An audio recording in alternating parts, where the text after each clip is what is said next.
Hello guys, in this tutorial you will learn how you can add a voice note to your documents and notes on Saner AI. So let us guide you through it. So head over to your account on Saner AI and locate the note here on the left panel you would like to edit. I will go with this one here. So what you want to do is click into the next line here to enter or to give a prompt or a command by pressing / and then simply press VOI and you will see the suggested voice note action below.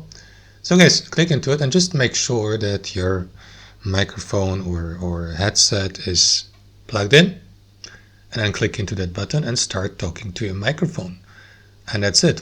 The voice note will then be saved, for example, as instruction for your co-editors or people you shared access to that note to. That's it. Thanks for watching, and I'll see you next time.